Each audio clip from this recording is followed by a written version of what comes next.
शन्नो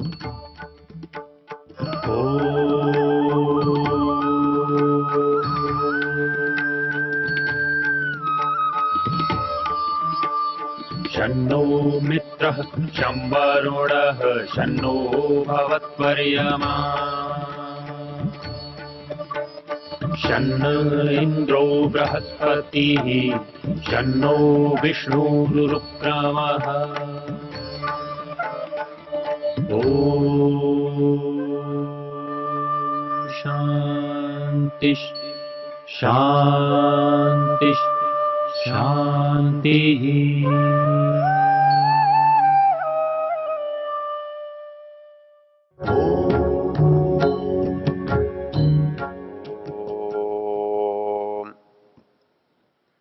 यजुर्वेद के 31वें अध्याय की हम चर्चा कर रहे हैं और हमने वो यात्रा पूरी कर ली जिससे इस मनुष्य का इस संसार में अवतरण होता है। लेकिन अवतरण हो जाने से मात्र से तो सृष्टि का उद्देश्य पूरा नहीं होता। तो सृष्टि का उद्देश्य क्या है, वो प्रयोजन क्या है जिसके लिए सृष्टि बनी,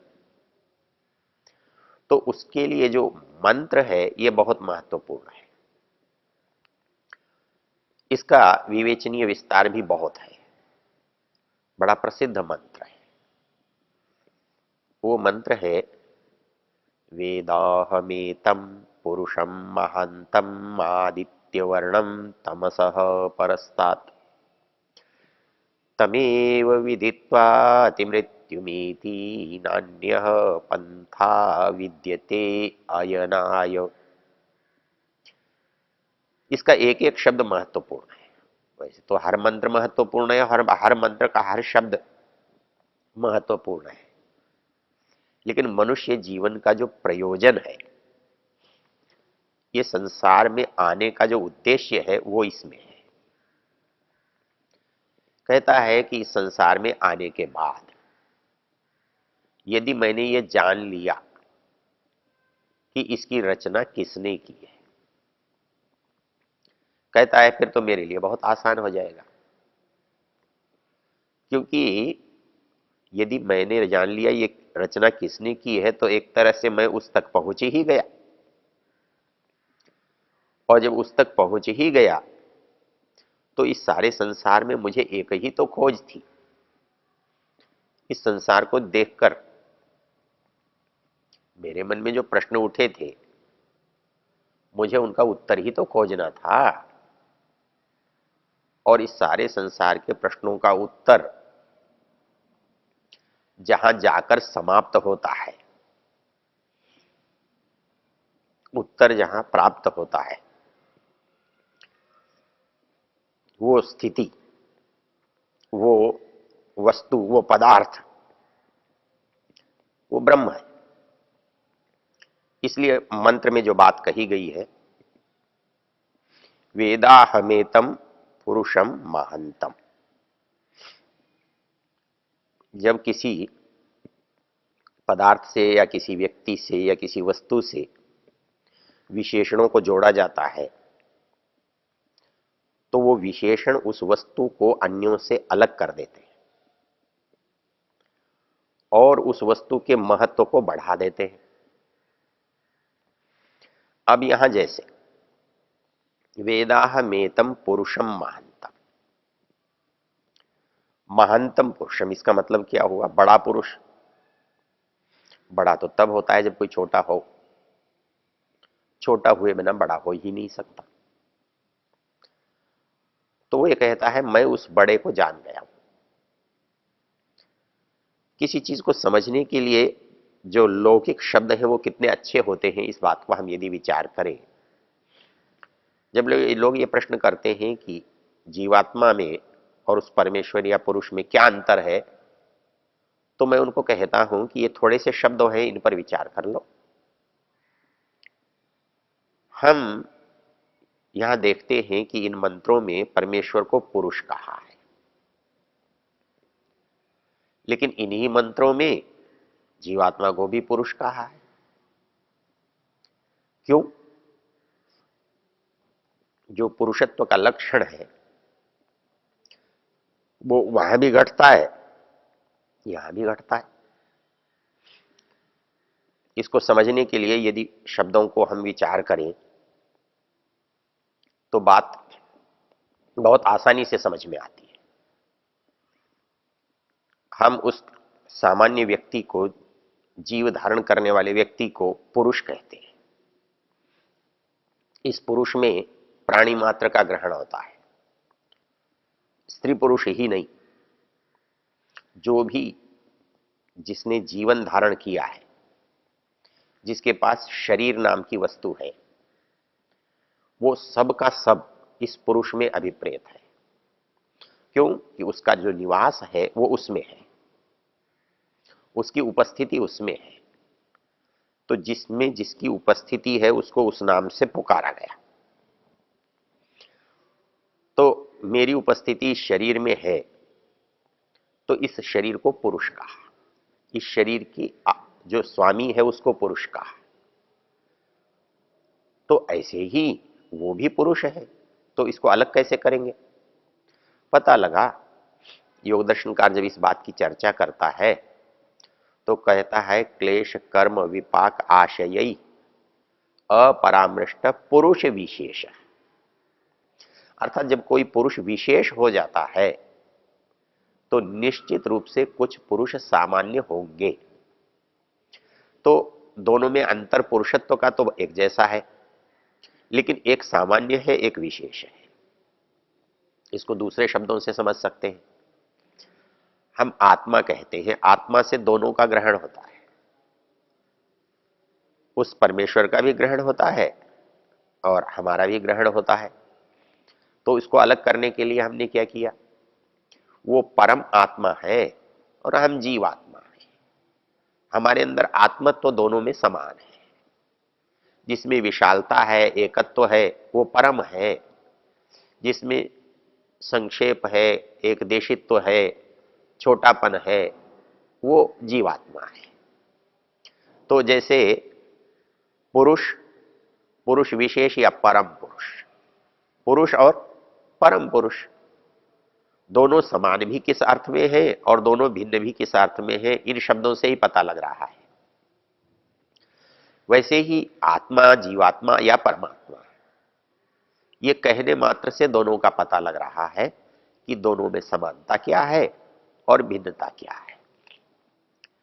इसी तरह से एक शब्द और ले सकते हैं। एक ईश्वर है जिसका अर्थ होता है स्वामी। सामान्य रूप से तो हम भगवान के लिए लेते हैं, लेकिन जब अलग करते हैं तो ईश्वर मनुष्य भी हो सकता है, राजा भी हो सकता है, लेकिन वो परमेश्वर होता है। तो जब हम जीवात्मा को परमात्मा से पृथक करना चाहते हैं, पृथक बताना चाहते हैं, तो इस प्रकार के शब्दों से उसको भिन्न करते हैं। ये शब्दावली दोनों की सत्ता को स्थापित करती है और दोनों के अंतर को भी स्पष्ट करती है। तो यहां कहा वेदाहमेतम पुरुषम महांतम, मैं उस महान पुरुष को जानता हूं, जान गया हूं। वेदाहमेतम पुरुषम महांतम, कैसा है वो? आदित्य वर्णम तमसः परस्तात्। अब एक बड़ी रोचक स्थिति है। रोचक स्थिति है कि हम पहले से आपसे निवेदन कर रहे हैं कि संसार में जब हम किसी चीज को समझना चाहते हैं तो समझी गई, देखी गई वस्तु से न देखी गई वस्तु की तुलना करते हैं और उससे हम समझाते हैं। जैसा मैंने बताया था कि किसी बच्चे को आप समुद्र समझाते हैं तो समुद्र तो आपके पास है नहीं, तो आप उसे तालाब दिखाकर कहते हैं ऐसा ही बड़ा होता है, उसे समुद्र कहते हैं। तो अब हमारी समस्या क्या है? हम ईश्वर को समझाना चाहते हैं। अब कैसे समझाएं? तो हमारे पास जो सबसे बड़ी चीज हो सकती है जिसके द्वारा हम तुलना करें, तो कोई है ही नहीं जो है उसे हम सूर्य कहते हैं। तो हमारे मन में आता है परमेश्वर सूर्य जैसा होगा, लेकिन सूर्य से कुछ बड़ा होगा। लेकिन समस्या क्या है कि ये जो प्रमाण है, ये पैमाना है, ये हिमालय के सामने चींटी जैसा भी नहीं है। अर्थात जिसकी विशालता को हम नापना चाहते हैं, उसको सूर्य की विशालता नाप नहीं सकते। किंतु हमारी विवशता क्या है? हमारी विवशता है दूसरा कोई पैमाना ही हमारे पास नहीं है। जो हमारे पास सबसे बड़ी, सबसे चमकीली वस्तु है, सबसे प्रकाशमान वस्तु है, हम उसी से उसके प्रकाश की तुलना कर सकते हैं और कोई विकल्प नहीं है। तो इसलिए यहां पर कहा गया वेदाहमेतम पुरुषम महंतम। कैसा महंतम? आदित्य वर्ण, और वो आदित्य के वर्ण वाला है। लेकिन तमसः परस्तात्, जैसे सूर्य प्रकाश का नाम है, उसका अंधकार से कोई संबंध नहीं है, वैसे ही वो परमेश्वर प्रकाश है, ज्ञान है, ज्ञान स्वरूप है। तो वो ज्ञान स्वरूप है, तो वो भी इससे परे है, अंधकार से, अज्ञान से। तमेव विदित्वा अतिमृत्युमेति, कहता है उसको फिर जानने की आवश्यकता क्या है। इस संसार में हम हैं और संसार के पदार्थों से हमारे शरीर का निर्वहन होता है, जीवन यात्रा होती है। तो इस शरीर की जीवन यात्रा यदि इस संसार से हो जाती है, तो फिर हमें उस आत्मा को जानने की आवश्यकता क्या है। उस आत्मा को जानने से कोई शरीर का भला तो होता नहीं है। शरीर का भला करने के लिए तो दुनिया को जानना पड़ता है। शरीर भौतिक पदार्थों से बना है और भौतिक पदार्थों को जानने से ही इस शरीर की वृद्धि ह्रास को जाना जा सकता है। तो हम क्यों जाने? हमें क्या आवश्यकता है उसको जानने की? तो जानने की आवश्यकता क्या है, ये बड़ा विचित्र प्रश्न है। मतलब संसार की वस्तुओं को हम जब जानते हैं, उन वस्तुओं का उपयोग करते हैं, उनसे लाभ उठाते हैं, तो उससे क्या लाभ होने वाला है जिसे हम जाने? और इसी का परिणाम, दुनिया में करोड़ों अरबों लोग रहते हैं, किसी को भी उसकी आवश्यकता नहीं लगती, और नहीं लगती इसलिए वो जानते भी नहीं। उनके मन में जानने की इच्छा भी नहीं होती है, प्रयत्न भी नहीं करते हैं। तो फिर यहां उसका उल्लेख करने की आवश्यकता क्या है? वो कौन सी बात है जिसके कारण से उसे जानना चाहिए? इसके लिए एक रोचक तथ्य मैं आपके सामने रखूंगा। आचार्य उदयन एक बहुत बड़े दार्शनिक हुए हैं, और इतने बड़े दार्शनिक हुए हैं, बौद्ध काल में ईश्वर की सिद्धि के लिए उनसे बड़े तर्क किसी ने नहीं दिए। और उनके तर्क कितना महत्व रखते थे, उसके लिए एक छोटा सा घटनाक्रम जानना बहुत अच्छा रहता है। आचार्य उदयन का प्रसिद्ध ग्रंथ है न्याय कुसुमांजलि, जो ईश्वर की सिद्धि पर काम करता है। एक बार उदयन जो है घूमते हुए जगन्नाथपुरी पहुंच गए, और वो ऐसे समय पहुंचे जब मंदिर बंद था। उन्हें बहुत बुरा लगा और उनको गुस्सा आया। तो उन्होंने एक पंक्ति लिखी, ऐश्वर्य मनमत्तोसी माम अवज्ञाय वर्तसे समुपस्थितेषु बौद्धेषु मदधीना तव स्थिति। उदयन कह रहे हैं भगवान को संबोधित करके, अरे बोले भगवान, ऐश्वर्य मदमत्तोसी, तू अपनी संपत्ति पर, तू अपने ऐश्वर्य पर मदमत्त हो गया है क्या? जो मैं तेरे दरवाजे पर खड़ा हूं और तू मेरा अपमान कर रहा है, मुझसे मिल नहीं रहा है, मुझे दर्शन नहीं दे रहा है। ऐश्वर्य मदमत्तोसी माम अवज्ञाय वर्तसे। बोले पर याद रखना, जब बौद्ध लोग आएंगे ना, तुझे इस दुनिया में बचाने वाला कोई नहीं होगा। मदधीना तव स्थिति, तेरा अस्तित्व मेरे द्वारा बचाया जाएगा। तेरे होने नहीं होने का फैसला मैं करूंगा। क्यों कि बौद्ध तो ईश्वर को मानते नहीं है और वो नास्तिक है, शून्यवादी है। तो उस समय जो शास्त्रार्थ हुए उनमें आचार्य उदयन ने ईश्वर के अस्तित्व को सिद्ध किया। तो आचार्य कह रहे हैं मदधीना तव स्थिति, तुझे केवल मैं बचा सकता हूं, केवल।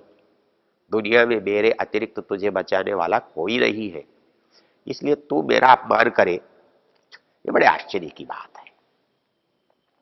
वो उदयन एक बात कहते हैं कि भाई कोई वस्तु दुनिया में होती है तभी उसका नाम होता है, यदि वस्तु नहीं है तो नाम भी नहीं होगा। और आश्चर्य की बात क्या होगी कि उस नाम की दुनिया में एक ही वस्तु होगी, दूसरी नहीं होगी, तभी वो नाम उस वस्तु का होगा। इसके लिए उदाहरण देते हैं वो कि दुनिया में कभी संख्याएं बनी होंगी, तो जो संख्या है वो एक है।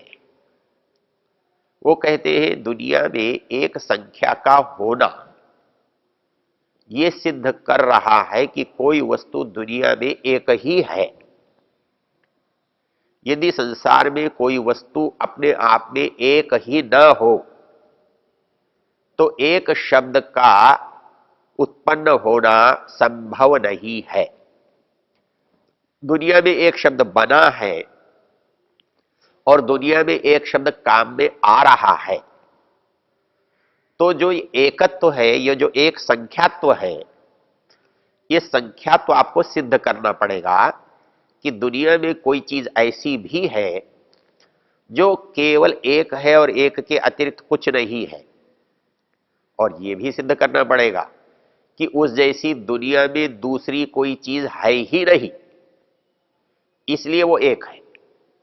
तो ये जो एकत्व है ये परमेश्वर को सिद्ध करने का सबसे बड़ा प्रमाण है। वो कहते हैं कि इस एकत्व से सिद्ध होता है कि दुनिया में कोई शब्द एक नाम का बना हुआ है और ये एक नाम का शब्द ये बता रहा है कि संसार में एक वस्तु ऐसी है जिसके दो नहीं बन सकते, जो एक ही है और एक ही रहेगी। इसलिए उस एकत्व को हमें जानना है। ओ